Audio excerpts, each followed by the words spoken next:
አርዕስተ ዜና።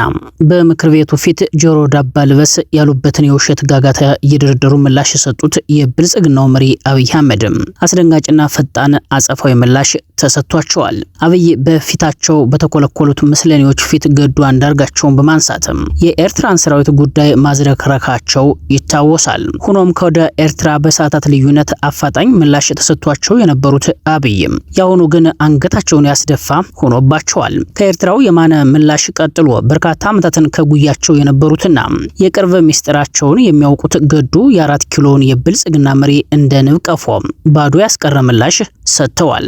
ቀጣፊ ነዎት፣ እንደርሶ ያለ ከእውነት የተጣላ ሰው ምስክር ይፈልጉ ሲሉ ነው አቶ ገዱ ለአብይ አህመድ የመለሱትም። አቶ ገዱ ምን አሉ የሚለውን በዝርዝር እናስደምጣቸዋለን። የአማራን ህዝብና የነጻነት ወጥቶ መግባት እንዲሁም የመኖር ተጋድሎን በማሽመድመድ ብልጽግና አባቴ ሰላሜ ነው በሚል እጃቸውን የሰጡት ኮሎኔል ፈንታው ሞሃቤም በፍርድ ቤት የጥፋተኝነት ውሳኔ ተላለፈባቸው። ኮሎኔሉ በፋኖ ስም በወሎ ቀጠና ሲንቀሳቀሱ መቆየታቸውና በቅርቡ የታገሉለትን ህዝብ በመካድ የታገሉትን የሆዲድ አገዛዝ ያዘኝ ደግፈኝ ብለው እጅ መስጠታቸው ይታወሳል። የሆዲዱ ብልጽግና እጃቸውን ተቀብሎ ዘብጥያ የሚያወርድ ፍርደኛ አድርጓቸዋል። መረጃውና የፍርድ ቤት ውሳኔውን በቆይታችን ታደምጡታላችሁ። ወደ አማራ ክልል የገባው የብልጽግና ጦር አሰቃቂ ግፎችን እየፈጸመ ቀጥሏል ሲባል በሸዋ ህዝብን ያስቆጣ እናትን ያስለቀሰ ህፃን ልጅን መንገድ ላይ ያስቀረ ግፍ ተፈጽሟል። በዚሁ ቀጠና ቤት ለቤት ከተማ ለከተማ እየዞሩና መንገድ እየዘጉ ህዝብን እየዘረፉ ያሉ ያረጋ ከበደ ምንሽ ኃይሎች ላይ የቀጠናው ፋኖ አጸፋዊ እርምጃ በመውሰድ በርካቶችን የህይወት ስንብት አድርጎባቸዋል። አመራሩ ሲቆስል አጃቢዎቹ ህይወታቸውን ካጡት መካከል ሆነዋል። በወሎ የእጁ ገነት ወልዲያ ከተማ ከቅርብ ርቀት የፋኖ ኃይሎች በወሰዱት የስቦ ማጥቃት ወታደራዊ ኦፕሬሽን በርካታ የ4 ኪሎ መንግስት ወታደሮች ሞትና ቆስለኛ ተደረጉ። በቀጠናው ወሎዮቹ የምሬ ወዳጆ ልጆች በብልጽግናው ጦር ላይ የሚወስዱት እርምጃ ተጠናክሮ ቀጥሏል። በተመሳሳይ በቀጠናው በተጠናከረው ውጊያ ቆስለው ሆስፒታል የገቡ ወታደሮች ቁጥር ማሻቀቡም ተገልጿል። ከሰሜኑ የህወሓት ጦርነት ጀምሮ በአማራ ክልል 3 ዓመታት በቆየው ውጊያ የሞቱ ወታደሮች ደሞዝ በከፍተኛ ወታደራዊ መሪዎች ወጪ እንደሚደረግና ለግል ጥቅም እንደሚውል ተነገረ።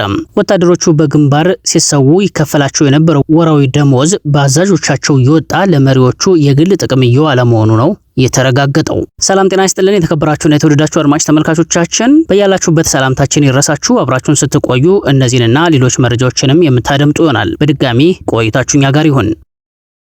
በወሎ ቀጠና በቀጠለው ውጊያ ወደ ኮምቦልቻ ሆስፒታል ብቻ የገቡ ቁስለኛ ወታደሮች አሃዛዊ ቁጥር 53 መድረሱ ተነገረ።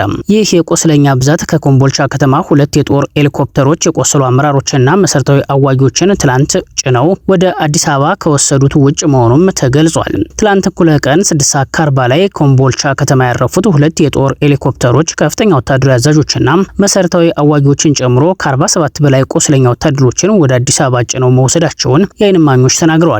የወግዲ ወረዳ ሆስፒታልና ጤና ጣቢያዎች ማስተናገድ ከሚችሉት በላይ በቁስለኛ ወታደሮች ተጨናንቀዋል የሚሉት የመረጃ ምንጮች ፋኖ በአካባቢው ከባድ የሆነ የሽምቅ ጥቃት እየፈጸመ በመሆኑ በወግዲ የሚገኙ ቁስለኛ ወታደሮችን ወደ ደሴና ኮምቦልቻ ወስዶ ለማሳከም ብልጽግና አዳጋች ሁናቴ እንደገጠመውም ተብራርቷል። በዚህም ምክንያት ወግዲ ጫቃታ ላይ አንዲት የጦር ሄሊኮፕተር ካረፈች በኋላ በውጊያ የቆሰለ አንድ ከፍተኛ ወታደራዊ አዛዥን ጨምሮ ሌሎች ቁስለኛ ወታደራዊ አዋጊዎችንና አባሎችን ጭና በጋስጫና ደንገር አቆራርጣ ወደ ሸዋ አዲስ አበባ መብረሯን የአካባቢው ዓይን እማኞች ሁናቴውን አስረድተዋል። ከሰሞኑ ከፍተኛ ቁጥር ባለውና የከባድ መሳሪያ ሽፋን እንዲሁም የድሮን ክትትል በሚደረግለት ሰራዊት የታጀበ በመቶዎች የሚቆጠር ቁስለኛ ወታደር ወደ ደሴና ኮምቦልቻ ተወስዷል። በተመሳሳይ ትናንት ማለዳም እንዲሁ በርካታ ቁስለኛ ወታደር ወደ ደሴና ኮምቦልቻ የተወሰደ ሲሆን በደሴ ከተማ ከ74 በላይ ወታደሮች ሕክምና እየተደረገላቸው እንደሚገኝ ወታደራዊ ምንጮች ገልጸዋል። በኮምቦልቻ ከተማም በተመሳሳይ ትላንት እስከ ምሽት ከተወሰዱ ቁስለኞች ጋር በድምሩ 53 ወታደሮች ሕክምና እየተደረገላቸው ሲሆን ከነዚህ በተጨማሪ እኩለ ቀን ላይ 2 የጦር ሄሊኮፕተሮች ከ47 በላይ ቁስለኞችን ጭነው ወደ አዲስ አበባ መብረራቸውን ገልጸዋል። በሁለቱ ሄሊኮፕተሮች ተጭነው ከተወሰዱት ቁስለኞች መካከል የሰሜን ምስራቅ እዝና የ11ኛ እዝ እንዲሁም በአየር ወለድ ኮማንዶ መምሪያ ከፍተኛ አዛዦች እንደሚገኙበት ተጠቁሟል። አቶ ገዱ አንዳርጋቸው ለአብይ አህመድ አፋጣኝ ምላሽ ሰጡ። ገዱ በምላሻቸው አብይ አህመድን አንገት ያስደፋ እውነትን ይዘው ብቅ ብለዋል። ገዱ በፓርላማ ስም የተጠቅሶ ስለተሰጠው መግለጫ በሚል በሰጡት ምላሽ አብይ አህመድ በፓርላማ ባደረጉት ንግግር በኢትዮጵያና በኤርትራ መካከል ስላለው አለመግባባት መንስኤዎች ሲገልጹ ስሜን እንደ ምስክር ጠቅሰዋል በማለት ይህንንም በቪዲዮ ተቀርጾ በተላከልኝ ክሊፕ አማካኝነት ለመመልከት ችያለሁ ብለዋል። የአብይ አህመድን ንግግር በመጥቀስ እንዲህ ያሉ ጉዳዮች ለታሪክ በትክክል መመዝገብ አለባቸው ያሉት ገዱ በዚህም ምክንያት ከእውነት ላይ ምንም ሳልጨምርና ሳልቀንስ የእርስዎ ንግግር እኔ የማውቀውን እውነት በህሊናዬ እንድገልጽ አስገድዶኛል በማለት ምላሻቸውን አብራርተዋል። ከኔ በኩል ከኤርትራና ኢትዮጵያ ግንኙነት ጋር በተያያዘ ምንም አይነት ይፋዊ አስተያየት የመስጠት ፍላጎት አልነበረኝም ያሉት አቶ ገዱ በሁለቱ እህት ሀገራት መካከል ያለው ታሪክ ጥልቅ መራራነት ያለፈበት በመሆኑ ልዩ ጥንቃቄና ኃላፊነት እንደሚጠይቅ አምናለሁ በማለት በዚህ ምክንያት የማውቀውን በዝምታ ለማለፍ ወስኜ ነበር ብለዋል። በትግራይ ጦርነት መጀመሪያ አንስቶ በፕሪቶሪያ ስምምነት እስከቆመበት ጊዜ ድረስ የኤርትራ ጦር ከኢትዮጵያ መከላከያ ሰራዊት ጋር አብሮ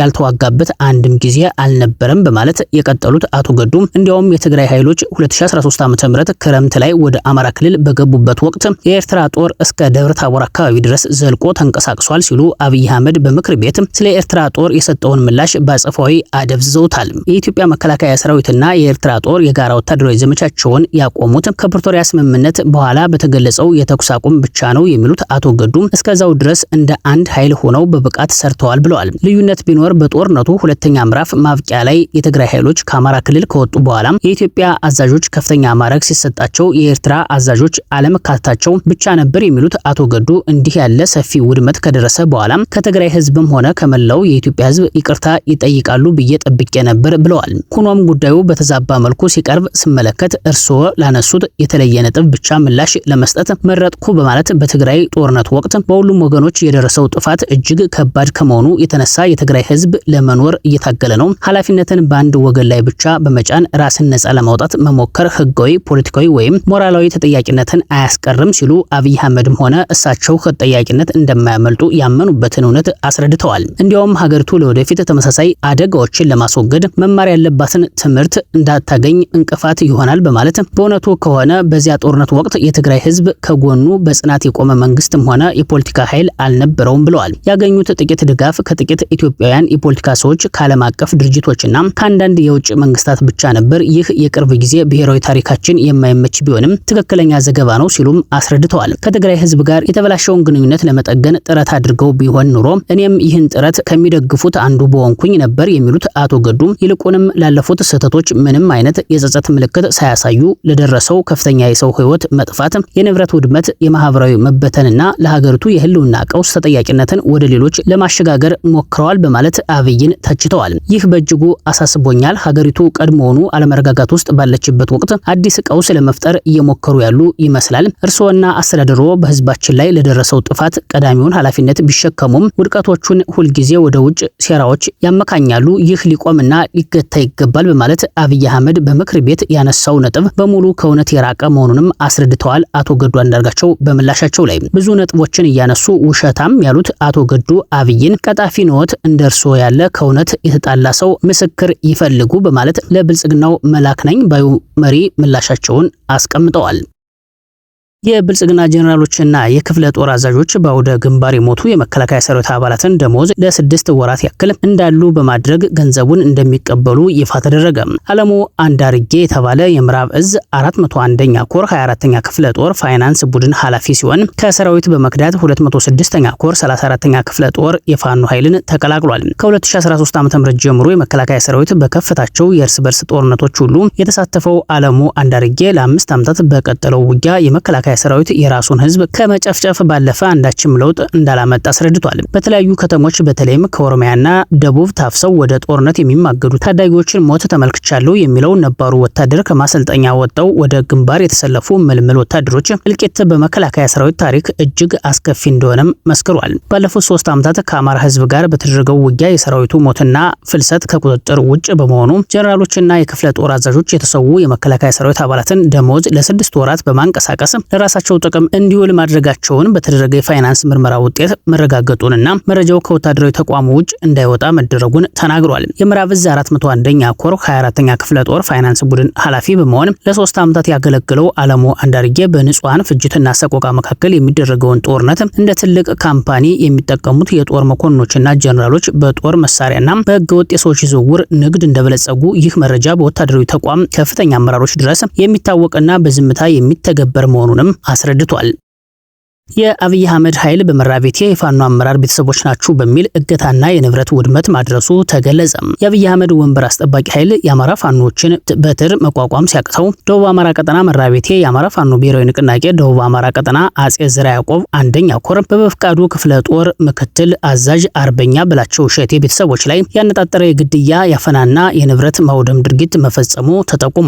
በመሆኑም ድርጊቱ የተፈጸመው መራቤቴ አውራጃ ደራ ወረዳ ልዩ ስሙ ሰረር ኩላ አካባቢ ጥቃቱ የተፈጸመ ሲሆን ከአርበኛ ብላቸው እሸቴ ጋር ያላቸውን የስጋ ዝምድና መሰረት በማድረግ በወቅቱ በሰላማዊ ሰዎች ላይ ግፎች ተፈጽመዋል። ይሁንና የአርበኛው የቅርብ ቤተሰቦች የሆኑት አቶ ተሰማ ካሳኝ አጎቱ እና ወይዘሮ ፀሐይ ታለማ የታናሽ ወንድሙ ባለቤት ታፍነው ወደ ጉንዶ መስቀል ተወስደዋል። እንዲሁም የአርበኛው አባት የሆኑት የአቶ እሸቴ አቤ 3 የቁም ከብቶች የተገደሉ ሲሆን የመኖሪያ ቤት በአገዛዙ ኃይሎች ቃጠሎ ደርሶበታል። በተጨማሪም ከጉዳዩ ጋር ምንም ግንኙነት የሌላቸው የአካባቢው ነዋሪዎች ቤቶችም ቃጠሎ እንዲወድሙ ተደርገዋል። ጥቃቱ የተፈጸመባቸው ግለሰቦች ከፖለቲካ እንቅስቃሴ ጋር ምንም አይነት ግንኙነት የሌላቸው ነገር ግን የፋኖ ቤተሰብ ናችሁ በሚል ምክንያት ያጋዙ ወንበር አስጠባቂ ኃይል የፋኖ ኃይሎችን መመከት ሲሳነው ነው በህዝባችን ላይ ግፍ እየፈጸመ የሚገኘው ሲሉ የአካባቢው የመረጃ ምንጮች ሁናቴውን አስረድተዋል። ፋኖ ከወደ ወልዲያ በቅርብ ርቀት በወሰደው የሰው መምታት የጦር ታክቲክ በርካታ ያጋዙ ወታደሮችን ሞትና ቁስለኛ ማድረጉ ተረጋገጠ። የፋኖ አባላቱ ያጋዙ ወታደሮችን ከወልዲያ ከተማ ጃርሳ መድኃኔዓለም ተብሎ ወደሚጠራው የከተማው አካባቢ ስበው ካስገቡ በኋላ 360 ዲግሪ በመክበብ እንዳይወጡና እንዳይሸሹ በማድረግ ነው ጥቃቱን ያደረሱባቸው።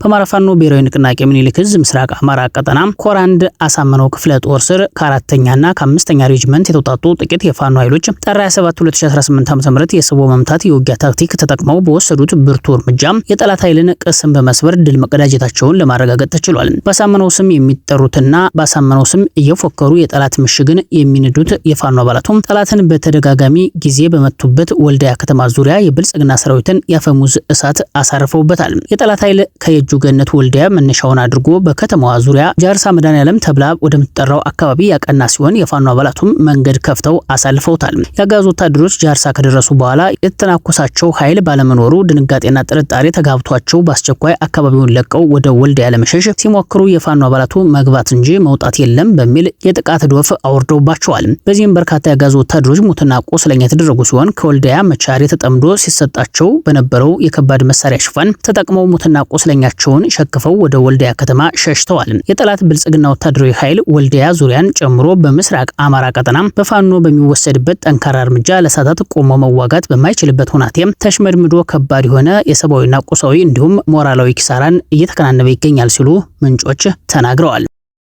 አማራ ፋኖ ብሔራዊ ንቅናቄ ደቡብ አማራ ቀጠና አሳምነው ዕዝ ከሰም 2ኛ ኮር ነበልባል ክፍለ ጦር በብልጽግናው ቀኝ እጅ ሰዎች ላይ እርምጃ መውሰዱን አስታወቀ። አማራ ፋኖ ብሔራዊ ንቅናቄ ደቡብ አማራ ቀጠና አሳምነው ዕዝ ከሰም 2ኛ ኮር ነበልባል ክፍለ ጦር በብልጽግናው ኃይሎች ላይ ብሎም በጠላትነት የፈርጃቸውን የከተማ ውስጥ ምንሻዎችን እያጸዳ መሆኑን ገልጿል። በዚህም በከተማ ውስጥ ህዝብን ሲያሰርና ሲረሽን፣ ሴቶችን በጅምላ ሲያስደፍርና የፈለገውን ሲያደርግ እንዲሁም ንብረት ሲዘርፍና ሲያዘርፍ በከተማው ላይ ከመጣ ከሄደው የብልጽግና ሰራዊት ጋር በማበር በህዝብ ላይ የመከራ ዶፍ ሲያወርድ ነበረ በተባለው የምንሻ አባሉ አቶ አስታጥቄ ላይ ጥቃት እንዲደርስ ሲደረግ ግብረ አበሮቹ ላይ ደግሞ አረርቲ ሸዋገነት ኬላ አካባቢ ሲንቀሳቀሱ በተፈጸመ ጥቃት እስከ ወዲያኛው ተሸኝተዋል ተብለዋል። በጥቃቱ 3 ምንሻዎች በተጨማሪም የአቶ አስታጥቄ አጃቢዎች ህይወታቸውን አጥተዋል። በተጨማሪም አንድ ለጊዜው ስሙ ያልታወቀ የፖሊስ አባል 2 መቶ አለቃ ማዕረግ ያላቸው የመከላከያ ሰራዊት አባሎች አብረው ሞተዋል ሲባሉ አቶ አስታጥቄ የተባለው ምንሻ በደረሰበት የቦምብ ጥቃት ከባድ ጉዳት አስተናግዶ ሆስፒታል ውስጥ መሆኑም ተጠቁሟል። ይህ ግዳጅ እስካሁን ከተደረጉት የተለየና አስደናቂ ጀብድ የተሰራበት ሲሆን ለተቀሩትም ከነበልባል ክፍለ ጦር አናብስት ፋኖች ማምለጥ እንደማይችሉ ማስተማሪያ ጭምር ነው ሲሉ የነበልባል ክፍለ ጦር አመራሮች ገልጸዋል ሲል አማራ ፋኖ ብሔራዊ ንቅናቄ ደቡብ አማራ ቀጠና አሳምነው ዕዝ ከሰም 2ኛ ኮር የነበልባል ክፍለ ጦር በሪፖርተሩ አርበኛ እንግዳ በኩል መረጃውን አጋርቷል። በሸዋ አሁንም አሰቃቂ ግፎች ቀጥለዋል ሲሉ ምንጮች አስታወቁ። በደራ ወረዳ ካራ ኦርጎ በተባለ ስፍራ በኦነግ ሸኔ ታጣቂዎች የጭካኔ ጥግ የታየበት ግፍ ተፈጽሟል ሲባል ታጣቂዎቹ ንጹሃንን እያፈሱ ወደ እገታ ስፍራ ሲነዱ አንዲት የ6 ወር ጨቅላ ህፃን የታቀፈች ውብዬ ተፈራት የተባለች እናትን ለይተው በማስቀረት ታጣቂዎቹ ጨቅላውን ህፃን ከእናቱ እቅፍ ቀምተው ማንም በሌለበት ምድረ በዳ ጣሉት የሚሉት ምንጮች ልጇን ጥሎ መሄድ ያላስቻላት እናት ግን በእናት አንጀቷ እየተንሰፈሰፈች ልጅን እያለች እየጮኸች ተማጸነች በማለት ግፈኞች ግን ጩኸቷን ችላ ብለው ልጇን መሬት ላይ ጥለው እሷን በጉልበት መሳሪያ ደግነው ወደ በረሃ ነዷት ሲሉ የተፈጸመውን ግፍ አስረድተዋል። ምንጮች ስለ ጉዳዩ ቀጥለው ሲያስረዱ በኋላም ወደ ጫካው በረሃ እየገፉ ሲሄዱ እናቲቱ በሐዘንና በድካም በመዛሏና እነሱ ከሚጓዙበት ፍጥነት ጋር መሄድ ባለመቻሏ እሷንም እንደ ልጇ መንገድ ላይ እንዳትነሳ አድርገው ጥለዋት ሄዱ ሲሉ ጨምረዋል። ይህች እናት በአካባቢው ሰዎች እርዳታ ከዱር አውሬ ተርፋ በሰዎች እርዳታ ጉንዶ መስቀል ገባች የሚሉት የዓይን እማኞች የ6 ወር ጨቅላ ልጇ ግን መሬት ላይ ተጥሎ ቀረ። እናትም የሐዘን ሴቃ እያሰማች ስለ ልጇ አነባች ሲሉ ግፉን አስረድተዋል። ይህ ሁሉ ድርጊት በሚፈጸምበት ወቅት የመንግስት የጸጥታ ኃይል በቅርብ ርቀት እያለ ምንም አይነት እርምጃ ለመውሰዱ ታጣቂዎቹ በነጻነት እንዲጨፈጭፉ ፈቃድ እንደተሰጣቸው ማረጋገጫ ነው ሲሉ የኦነግ ሸኔ ኃይሎችና የብልጽግናው ሰራዊት በቅንጅት በንጹሃን ላይ ግፍን እየፈጸሙ መሆናቸውን ጠቁመዋል። በቅርቡ ለመንግስት እጃቸውን የሰጡት ኮሎኔል ፈንታው ሞሀቤ በሽብር ወንጀል የጥፋተኝነት ውሳኔ ተላልፎባቸዋል። የፌዴራል ከፍተኛ ፍርድ ቤት ልደታ አንደኛ የህገ መንግስት እና ጸረ ሽብር ወንጀል ችሎት ትላንት በዋለው ችሎት በቅርቡ ለመንግስት እጃቸውን የሰጡት ኮሎኔል ፈንታው ሞሀቤ ላይ በሽብር ወንጀል የጥፋተኝነት ውሳኔ አስተላልፏል። መሰረት ሚዲያ እንደዘገበው ከ15 ዓመታት እስከ ሞት በሚያስቀጣው ክስ ጥፋተኛ የተባሉት ኮሎኔል ፈንታው ችሎት ላይ አልተገኙም ነበርም ተብለዋል። የክሱ መዝገብ እንደሚያስረዳው ከ3 ዓመታት በፊት በአማራ ክልል የተከሰተውን የፖለቲካ መረጋጋት ተከትሎ ህገ መንግስቱን በኃይል ለመናድ የትጥቅ ትግልን አማራጭ አድርገው ተንቀሳቅሰዋል በሚል ኮሎኔል ፈንታው በሽብር ወንጀል ተከሰው በፍርድ ቤት ትዕዛዝ ሲፈለጉ ቆይተዋል። ግለሰቡ የፌዴራል ከፍተኛ ፍርድ ቤት በጋዜጣ ጥሪ ቢያደርግላቸውም ሊገኙ ባለመቻላቸው የቀረበባቸውን ክስ መከላከል አልቻሉም በሚል ከ15 ዓመት እስከ ሞት በሚደርስ የወንጀል ቅጣት ጥፋተኛ ሆነዋል ሲል ፍርድ ቤቱ በይኗል። የአማራ ፋኖ ህዝባዊ ድርጅት ምክትል ሊቀመንበርና ወታደራዊ ዋና አዛዥ እንደነበሩ የሚነገርላቸው ኮሎኔል ፈንታው ሞሀቤ የሰላም አማራጭን ተቀብለው መንግስት እጅ መስታቸው የዛሬ ወር ገደማ ይፋ መደረጉ ይታወሳል። ኮሎኔል ፈንታውን ጥፋተኛ የተባሉት በነ ዶክተር ወንዶሰን አሰፋ፣ መስከረም አበራ፣ ጋዜጠኛ ጎበዜ ሲሳይና ጋዜጠኛ ዳዊት በጋሻው በሚጠራው መዝገብ ስር ተከሰውም ነው። በዚህ የክስ መዝገብ ጋዜጠኛ ገነት አስማመው፣ ዶክተር ሲሳይ ውግቸው፣ የህግ ጠበቃ አለልኝ መረቱ፣ ማዕረጉ ቢያብን እና ዶክተር ግብረ አብ አለሙ በተመሳሳይ የሽብር ወንጀል የቀረበባቸውን የአቃቢ ህግ ማስረጃ እንዲከላከሉ ፍርድ ቤቱ ብይን ሰጥቷል። ብልጽግና እጅ ሰጡኝ ያላቸውን የፋኖ አመራሮች ነበርን ያሉና የአማራ ህዝብን የካዱ ባንዳዎችን እያሰራቸው መሆኑ ሲገለጽ እነ ጸዳሉ ደሴ ሊያመልጡ ሲሉ ተያዙ በሚል ዘብጥያ ወርደዋል። እነ ኮሎኔል ፈንታው ሞሀቤም የፍርድ ቤት ውሳኔ ብይን የተሰጠባቸው ሆነዋል። ህዝብን የካደ ማረፊያ ያጣ ሆኖ መቀጠሉ አይቀር የመሆኑንም የእነዚህ ግለሰቦች መንገድ ማሳያ መሆኑ ተመላክቷል። የተከበራችሁና የተወደዳችሁ አድማጭ ተመልካቾቻችን ለሰዓቱ የዘጋጁት መረጃዎች ያደምጧቸውን ይመስሉ ነበር። አብራችሁን ስለቆያችሁ ላቅ ያለ ምስጋና አለን። በያላችሁበት ሰናይ ጊዜ